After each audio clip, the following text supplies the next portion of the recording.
Bonjour à tous les amis, bienvenue sur la chaîne. Alors vous avez vu le titre de cette vidéo, fin de Gamecult, début de Gamecult. Qu'est-ce que je veux dire par là? C'est ce qu'on va voir tout de suite, juste après le jingle.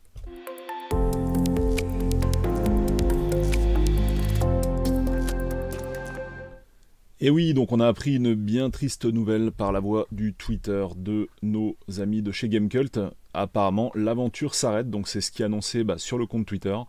Il y a également une vidéo qui est passée, qui a été diffusée en streaming sur Twitch, que j'ai regardé bien sûr, et donc dans laquelle ils expliquent un petit peu les tenants et les aboutissants, le pourquoi du comment de l'échec d'après eux. Je vous propose au travers de cette vidéo, alors pas de parler de la fin du site, mais plutôt de se replonger dans le début, comme ce que je vous mettais directement en titre de la vidéo. Alors comment, par quels moyens se replonger dans les débuts du site? Eh bien, tout simplement au travers d'une visite que j'ai effectuée chez Gamecult en 2002. Et donc c'était à peine 2 ans après la naissance du site.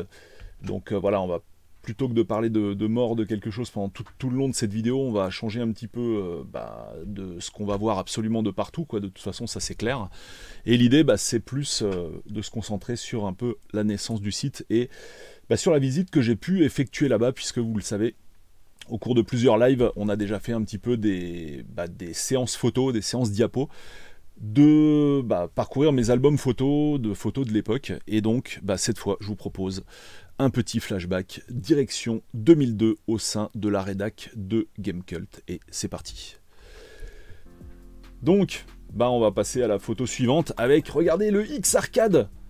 C'était vraiment la grande folie de l'émulation à cette époque, et du coup, la question qu'on se posait à cette époque, il n'y avait encore pas de Raspberry Pi, encore moins de Mister et compagnie, mais on avait quand même bien envie de retrouver les sensations de l'arcade en 2002, et qu'est-ce qu'on faisait? Le X-Arcade était sorti, il y avait le Hot Rod aussi, je me souviens, le X-Arcade se partageait le marché avec le Hot Rod, qui avait le haut du... Enfin, je pense qu'il y avait le plus de parts de marché en Hot Rod qu'en X-Arcade, parce que le Hot Rod était sorti le premier. Hot Rod qui était en violet et noir, qui était super chouette, dont je rêvais, mais qui était ultra cher, et j'avais vraiment pas un flèche à cette époque-là. Voilà. Le petit X-Arcade de la rédac de Gamecult en 2002, les amis. Voilà. On passe à la photo suivante, et puis on va regarder les océans de bordel à l'intérieur des armoires, avec une photo de moto. Voilà, avec un petit... Je sais pas si c'est une dédicace, je sais pas ce que c'est. Donc voilà, là on va regarder. Hop, je sais pas. Attends, on peut pas faire scroller la photo, c'est vraiment de la merde. Hier FanView, c'est pas top. Donc là, il y a des piles de Nintendo 64. On est passé à la GameCube, donc c'est vraiment limite une console rétro, plus personne n'en voulait. À cette époque-là, il n'y avait pas encore vraiment de le rétro gaming, je vais réussir à parler, se cantonnait vraiment à l'émulation à cette époque-là. Il n'y avait pas beaucoup de gens qui ressortaient leur vieille console. En fait, on voyait pas l'intérieur, on se disait voilà, maintenant il y a l'émulation, je n'ai pas besoin de m'emmerder à ressortir mon ancien matos. Et on voyait pas trop le côté cathodique, vraiment recherché exactement comme l'original. En tout cas, moi c'était comme ça en 2002, dites-moi pour vous. C'est déjà dès 2002, vous vouliez absolument la machine d'origine, le cathodique et tout, mais moi clairement j'en étais à des kilomètres.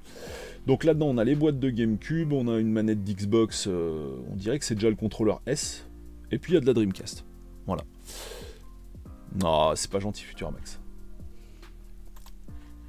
Alors ensuite on passe à la photo suivante avec un banc de test qui est le même que tout à l'heure mais vu sur un autre angle. Donc on voit plus les GameCube sur le côté, on voit juste un morceau de PS2, une autre PS2 derrière.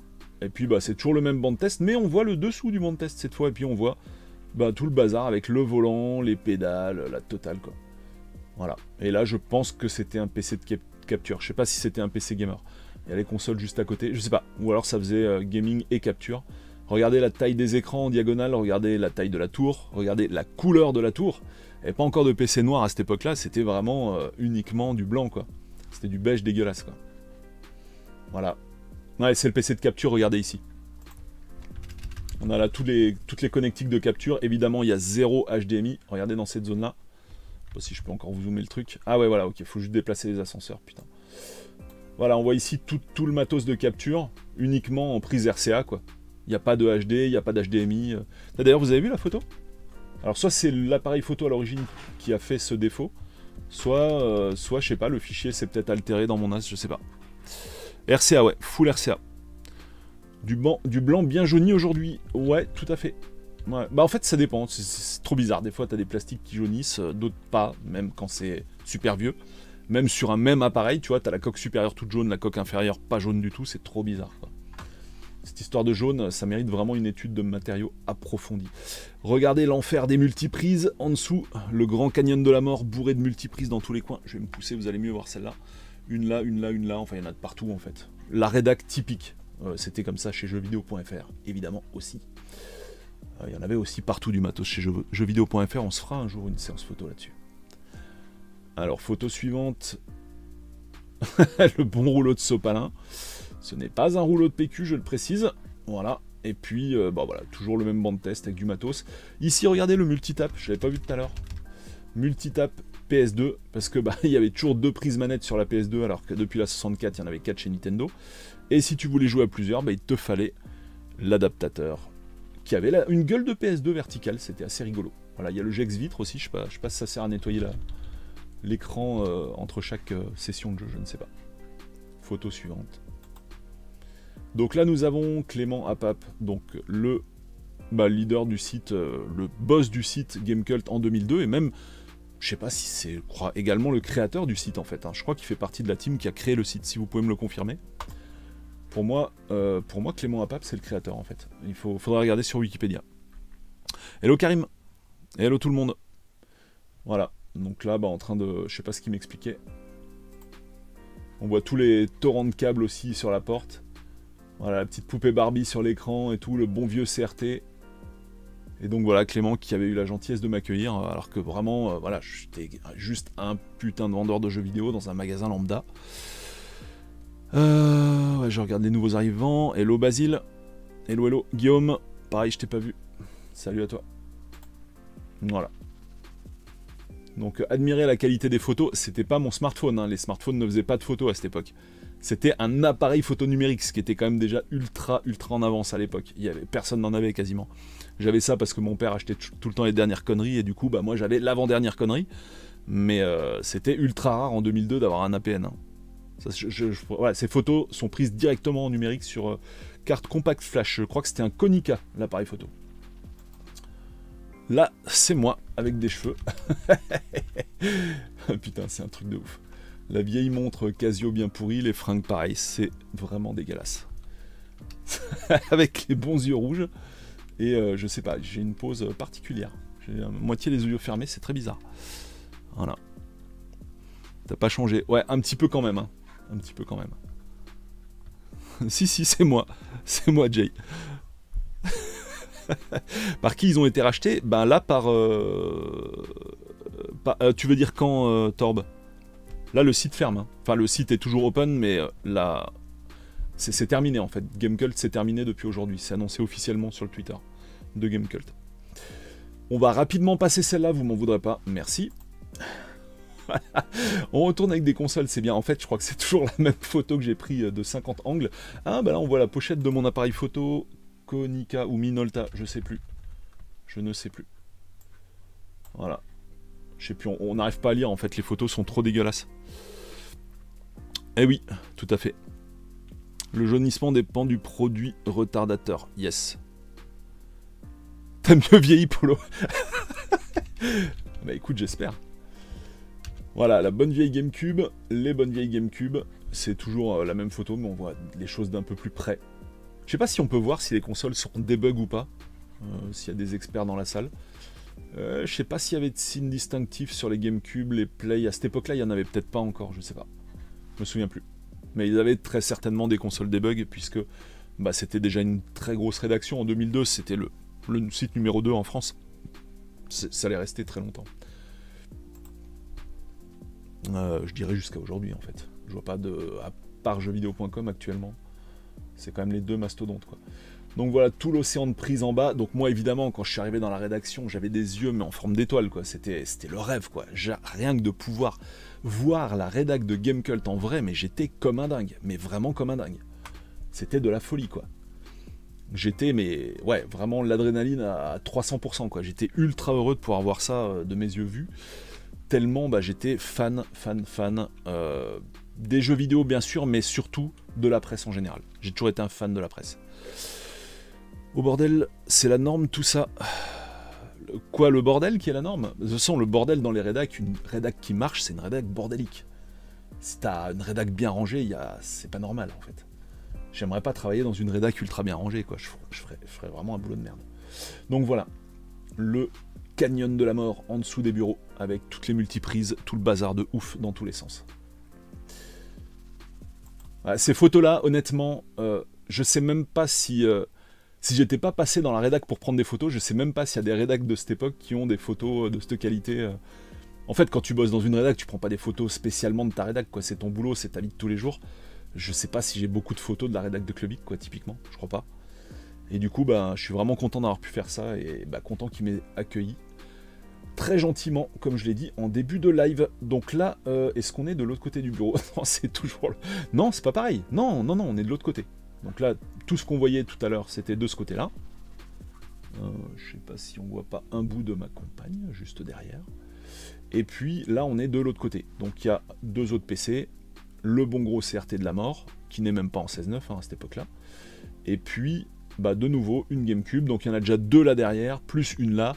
Quand tu es un fan de jeux vidéo, un fan de la presse jeux vidéo, que tu arrives là-dedans, que tu vois des consoles dans tous les coins, que tu vois des manettes dans tous les coins, que tu vois des écrans dans tous les coins, t'es comme un dingue. Hello Ficelle Picard, hello Green Hill Zone, hello Didier, hello Sif, le grand loup, les souris par terre. Ouais, non, mais ça c'est génial. C'était magique, comme je vous le disais tout à l'heure, j'avais vraiment des étoiles dans les yeux. Et puis même voir des jeux en version debug, j'avais jamais vu ça de ma vie, quoi. Ça, c'est des jeux qui sont envoyés par l'éditeur. On dirait des jeux pirates parce que c'est un boîtier cristal avec un jeu gravé, mais c'est des jeux qui marchaient dans leur console. C'est des consoles debug, donc tu peux mettre des jeux gravés que l'éditeur t'envoie. Et ça, rien que de voir ça, de toucher... Et je crois qu'il m'avait donné, c'est un truc de fou. Clément m'avait donné le CD démo, le CD presse, pardon, de Doshin the Giant sur GameCube. Et je dois l'avoir encore quelque part dans mes cartons, c'est obligé. Ça, jamais je l'aurais balancé, c'est pas possible. Donc si un jour je retrouve le CD de Doshin the Giant, il a bien existé sur GameCube, rassurez-moi, ce n'est pas un souvenir que je viens d'inventer un live, mais je ne crois pas. Il m'avait donné ça, il me semble, et puis bah, je l'ai encore dans mes archives. Donc voilà, le bazar de la rédac avec les manettes fat. Mais je crois que, je sais même pas, non franchement la contrôleur S elle n'était pas sortie en fait. 2002 on n'est pas loin, c'est quand la sortie de la première Xbox? Quelqu'un peut me le dire dans le chat là? Je veux pas aller sur Wikipédia, ça va me péter la page. Alors on va passer à la suite, je vois rien d'autre de remarquable dont je pourrais parler. Toujours autant de bordel en bas, bon ça normal. Encore une fois, très bon signe dans une rédaction. Donc toute une autre partie de la rédac, je crois que ça c'était le coin PC, ouais. Ça c'est le coin PC à 100%, même si ici il y a une console encore, il y a encore une Xbox. Ici c'est les bancs de test PC, donc ils avaient 1, 2, 3, 4, 5 PC. Alors je sais pas si c'est full PC de jeu ou si c'est des PC uniquement pour l'aspect rédactionnel, donc écrire les articles, je ne sais pas, je peux pas vous dire. Donc vous voyez la bonne ambiance jeu vidéo avec les posters de jeux vidéo, avec le poster de Quake, de Tomb Raider. Ça permet de situer en fait les séries, hein. Donc ça c'était... Non, ça c'est le film, je dis de la merde. Donc ça c'est le... Je crois que c'est l'affiche du film. Ici Quake 3 Arena Unreal, et là bah, toutes les étagères bourrées de jeux. Ici ça devait être du PES, je sais pas lequel. Donc 29-10 2002 précisément. Voilà, si tu veux la date précise, bah, c'était ça. Voilà, voilà. Alors ensuite, qu'est-ce que nous avons? Voilà, on a vu ça, on arrive tout doucement au terme de cette séance de diapo, hein. Il n'y en a pas 50 000, encore une fois, c'est une rédaction, hein, voilà, elle n'était pas spécialement grande aussi en termes d'espace, donc on en avait vite fait le tour. Donc là, la bonne imprimante, bon, petit poster de Shenmue par-ci par-là, bonne vieille télé CRT, comme dit, il n'y avait pas du tout de 16.9 même en CRT. Donc là, on est dans une rédac de jeux vidéo, donc on a le matos au top de ce qu'on pouvait trouver à l'époque. En termes de PC gamer, tu avais le PC ultime. En termes de console, tu les avais toutes et en plusieurs exemplaires, comme on a pu le voir dans plusieurs photos. Donc c'était vraiment le summum du summum, c'était vraiment the place to be pour vraiment passer de super moments, quoi. Ouais, bien, et toi? La patate, tout à fait. Hello mec. Mec, je ne sais pas si tu es un mec, mais hello. Bonjour à toi et bienvenue sur le stream. Ok, next. Donc là, nous avons un testeur. Est-ce que quelqu'un peut me dire de qui il s'agit? Je ne sais pas. Voilà, je ne connais pas tous les testeurs de Gamecult et encore moins de 2002, mais c'est peut-être un testeur qui est resté longtemps ou peut-être même qui est passé sur un autre site. Peut-être un testeur extrêmement connu qui va reconnaître ce testeur de Gamecult en 2002. 500 €. Blinks, bravo, bravo, bravo. Bravo, Sir Fle Grand Loup. Donc voilà. avec toujours l'état de manette, une vue qu'on a déjà vue, et qu'est-ce qu'il était en train de tester? Est-ce que quelqu'un arrive à reconnaître le screen? Donc c'est sur Xbox, des petites, une étoile, des petites lunes bleues comme ça, c'est quoi ce truc? C'est quoi ce jeu? Des consoles, des câbles et des CRT en pagaille. Ouais, c'est vrai qu'il y a comme une espèce de ressemblance, on va dire, avec ce qui est juste devant moi. Voilà. Je ne sais pas quel est ce jeu, si quelqu'un a une idée. Ça jouait pas en RVB hein, pour les tests, ça jouait directement en RCA. Je pense qu'on pouvait déjà mettre la console en RVB, la plupart des consoles. C'est marrant, c'est direct... ouais. On se prenait pas trop la tête avec ça à l'époque, en fait. J'ai l'impression. Rival? Non. Non, c'est pas Rival. Là, on n'est pas sur jeuxvideo.com, hein, Kevin. Hein. On est sur Gamecult, la rédac de Gamecult, en 2002. On va continuer sur la photo d'après. Encore un peu de Dreamcast, sniff. Est-ce qu'on est après ou avant la Dreamcast? La fin. On doit pas être loin de la fin. Là, c'était pareil. Mes yeux étaient en forme d'étoile lorsque j'ai vu les serveurs de Gamecult. C'était un truc de fou. Il y avait des câbles RJ45 de partout. Et puis directement voilà, toutes les bécanes qui canardaient les streams, enfin les streams vidéo. Moi il n'y avait pas encore beaucoup de vidéos à cette époque là sur internet, voire quasiment pas, mais en tout cas qui canardaient les pages web en fait tout simplement du site et les photos, les médias et tout sur l'ensemble de la France et du monde. Voici les serveurs de Gamecult en 2002. C'était directement dans les locaux, hein, voilà, c'était posé comme ça, les putains d'armoires techniques de fou. Donc ça, voilà, quand t'es ado que tu vois ça, c'était juste dingue, quoi. Non, il sortira pas, c'est impossible de le sortir en cartouche, pour répondre à ta question, le Final Fight qu'on voit là, parce que Capcom, en fait. Donc jamais il y aura une version cartouche. Mais bon, de toute façon, il va le sortir en version ROM, hein, pour tout le monde. Peut-être dans les rédacs, on s'occupe pas des RVB, mais quand on faisait l'import PS1, ouais, je sais pas. Bizarre, hein. Mais on se prenait pas trop la tête avec ça à l'époque, en fait. On trouvait ça bien, de toute façon, t'avais de toute... Ah, Blinks, putain, bien vu, Manuel. Et bonjour à toi, au passage. Blinks, ouais. C'est sûrement Blinks. C'est pas Beyond Good and Evil, quoi. Je l'ai fini et ça me dit vraiment rien, mais ça peut être Blinks, techniquement. Putain. Si c'est ça, Manuel, t'es vraiment ultra fort. D'autres pour confirmer ce que dit Manuel? Hello Ganggeek, comment tu vas? Voilà. Donc ça peut bien être Blinks, ouais. Parce que c'est une image qui me dit rien du tout et bah je l'ai jamais fait ce jeu. Donc c'est peut-être pour ça. Voilà. Alors, photo d'après. Bah en fait c'est la... voilà, c'est la fin. C'est la porte. Non, alors c'est pas la porte de sortie qui était blindée comme ça. Mais bon bah ça m'avait fait quand même rigoler de voir ça parce que forcément avec tout le matos qu'il y avait dans la rédac, obligatoirement, t'es un petit peu obligé de protéger les lieux, quoi, c'est logique. Donc comme t'avais une vieille porte en bois de foire, quoi, bah t'avais un putain de barre de ferraille qui protégeait tout ça. Voilà. La porte blindée de chez Gamecult en 2002. Avec la climatisation de Gamecult en 2002 juste à côté. Et le kangourou de Gamecult en 2002. Petite pub pour Silent Scope 2 sur PlayStation 2. Je savais même plus qu'il existait celui-là. Qu'est-ce qui se passe? Gamecult RIP, ils l'ont annoncé sur leur Twitter. Ah oui, c'est Chaos the Kangourou. Exact. Elle est vraiment cool la peluche. Voilà. Où est cette peluche aujourd'hui? Nul ne le sait. Voilà, une bribe de Picasa aussi qui traîne dans le dossier que je vais supprimer dans la foulée. Donc voilà, ceci était la rédac de Gamecult en 2002. Qui avait eu, comme je l'ai dit 3 fois déjà dans ce live, mais c'est pas grave, la gentillesse de m'accueillir.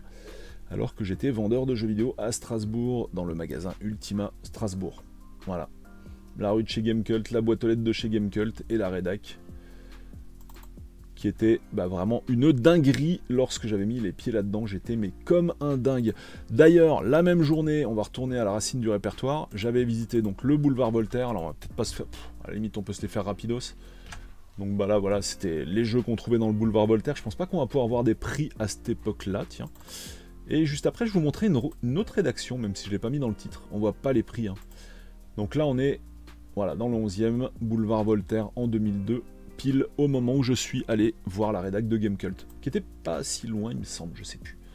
Donc voilà, il y avait du PCFX, de la 64, du jeu en veux-tu en voilà. Il n'y a aucun prix à se mettre sous la dent, et même s'il y avait un prix, bah, la qualité des APN en 2002 fait que on le verra pas. En tout cas, ce que je peux vous dire, c'est que c'était en francs, apparemment. j'ai l'impression. Francs ou euros? J'ai un doute. Ah, attends. Ouais, vu la longueur des chiffres sur les prix, ça doit être des francs, probablement. Il y avait peut-être les deux, il y avait peut-être le double étiquetage déjà à l'époque, je sais pas. Ah si, là on voit quelques prix là. 45 euros, 45 francs, pardon. Non, euros. Ah, déjà? Ouais, bah oui. Bah oui, c'est les euros. Non, il n'y a même plus les prix en francs en fait. Il n'y a plus. Hello Frédéric. Ouais, donc ça commençait déjà à bien coter, mais je sais pas combien il y a Mission Impossible maintenant sur NES. Bon, ah, c'était 45 balles en 2002. 43 euros le Super Mario 3. Ouais, c'était déjà pas donné les enfants, dites donc. Ouais, c'est intéressant ça.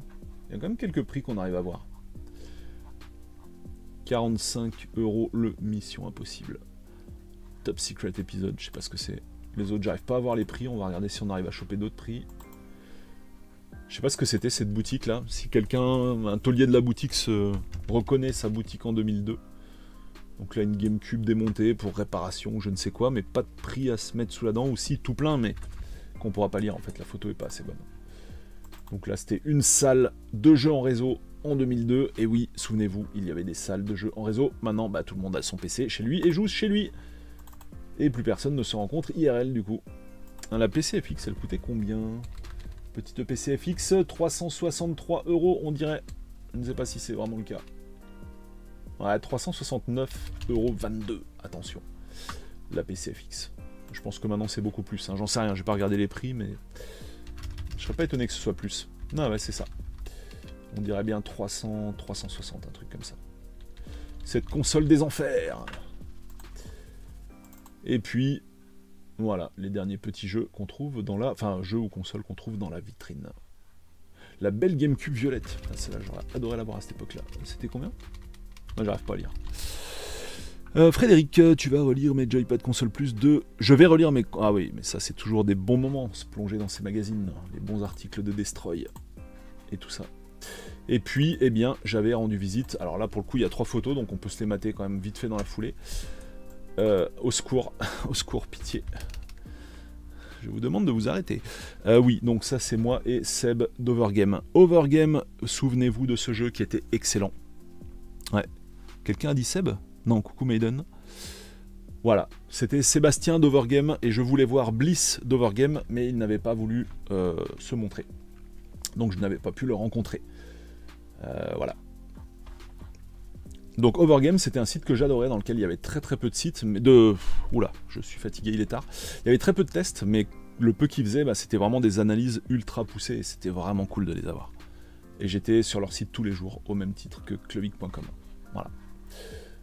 Et là, on a encore l'ami Seb, qui jouait à la GBA. Bah Seb, si tu regardes les photos, envoie-moi un petit MP sur Twitter ou autre, ça ferait plaisir. Voilà.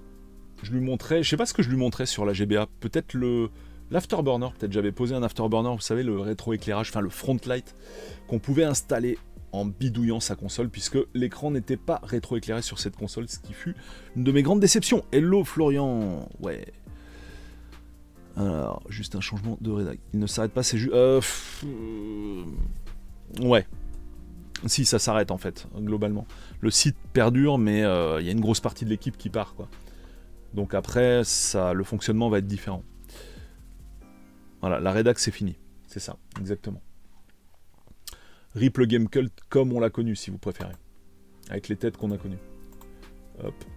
Donc ça, on va supprimer. Et puis, bah, les petits amis, on arrive à la fin de cette séance de diapo, dans laquelle vous avez pu pénétrer en toute intimité dans les locaux de Game Cult en 2002, qui ne sont plus ceux d'aujourd'hui, forcément. Ils ont dû déménager je ne sais combien de fois entre-temps. J'en sais rien, j'ai pas suivi l'histoire du site, et c'est la seule fois en fait que je suis rentré dans une rédac comme ça, à part quand j'ai vraiment bossé chez Clubic et jeuxvideo.fr qui faisait partie des mêmes locaux. Là forcément j'allais dans leur rédac assez régulièrement pour aller voir les jeux parce que ça m'intéressait, mais à part ça j'ai pas vu d'autres rédacs, je crois pas, je ne crois pas, à part Gamecult, ouais, à part Gamecult et Clubic jeuxvideo.fr, je crois pas que j'en ai visité d'autres, non. Voilà. Les petits amis, nous arrivons à la fin de ce live qui fut bref mais intense. C'était toujours intéressant de voir ces petites photos. J'aime bien faire des séances photos avec vous puisque j'en ai pas mal dans mes disques durs, pas mal d'événements, pas mal de salons. On en a déjà vu beaucoup lors de live du dimanche. Là, je me suis dit, je vais pas faire un live du dimanche là-dessus parce que finalement, il y a peu de photos, donc ça, il n'y a pas de matière suffisante pour faire vraiment toute une soirée complète dessus. Donc là, je vais pas tarder à arrêter le stream. Merci de m'avoir suivi jusque-là, c'était cool. Demain, live spécial qui n'aura, je vous préviens, rien à voir avec le rétro gaming. Donc si le sujet ne vous intéresse pas, bah c'est simple, n'allez pas sur le live. Je peux comprendre que ça fasse chier certains d'avoir ce genre de stream sur ma chaîne parce que bah, certaines personnes ne vont ici que pour le jeu rétro. Mais je l'ai déjà expliqué lors de plusieurs lives, j'ai eu des problèmes de santé, donc la suspension des personnels soignants et des pompiers, c'est quelque chose qui me touche particulièrement. Donc normalement, si tout se passe comme prévu, demain il y a un live de prévu sur cette chaîne en soutien au personnel suspendu. Et voilà, si ça vous intéresse pas, zappez, il n'y a pas de problème, il n'y a pas d'obligation à consulter le contenu. Mais par contre, c'est quand même intéressant, oui, il y aura des jets. Ce sera intéressant quand même d'entendre ce que les personnes ont à dire, puisqu'il y aura des invités qui vont expliquer leur situation et qui vont donner pas mal d'informations autour de ce sujet. Voilà, oui, je fais ce que je veux sur ma chaîne, tout à fait. Et je comprends que ça puisse ne pas plaire à certaines personnes, mais encore une fois, il n'y a pas d'obligation de regarder le stream. Et de toute façon, il y aura une chaîne dédiée à ça qui sera créée. Donc à terme, il n'y aura plus peut-être ce genre de contenu ou juste des posts communautés pour vous rediriger vers cette chaîne. Mais en fait, c'est très simple. Il y a quand même un lien avec cette chaîne dans la mesure où si le personnel soignant n'existait pas, cette chaîne n'existerait pas. Voilà. Parce que je ne serais pas censé être en vie. Voilà, donc finalement, il y a quand même un lien avec la chaîne Retro Gaming, même si a priori, il n'y en a aucun. Voilà, les petits amis, c'est la fin de ce live. Je vous dis à tous, je vous souhaite à tous une très bonne soirée. Je vous fais plein de gros bisous. Et puis voilà, portez-vous bien en attendant. Et puis à bientôt pour de prochaines vidéos. Il y a un énorme programme, un énorme stock. J'en ai exprès pas publié pendant une semaine parce que le live de DG cartonnait, plus la vidéo de notre ami Final Fight là sur Mega Drive que vous voyez juste derrière moi. Donc du coup, j'ai pas voulu poster de vidéo pour éviter de cannibaliser ces deux-là qui marchaient. Et maintenant, le site reprend un petit peu une activité normale, donc la chaîne, pardon, je vais continuer à en poster tout au long de la semaine prochaine, normalement. Merci à tous, très bonne soirée, et merci d'avoir été là, c'est juste incroyable, c'est vraiment toujours aussi cool de vous avoir avec moi lors d'un petit live. Allez, je clique sur le bouton nucléaire, j'arrête le stream, et je vous remercie encore tous d'avoir été là ce soir. Voilà.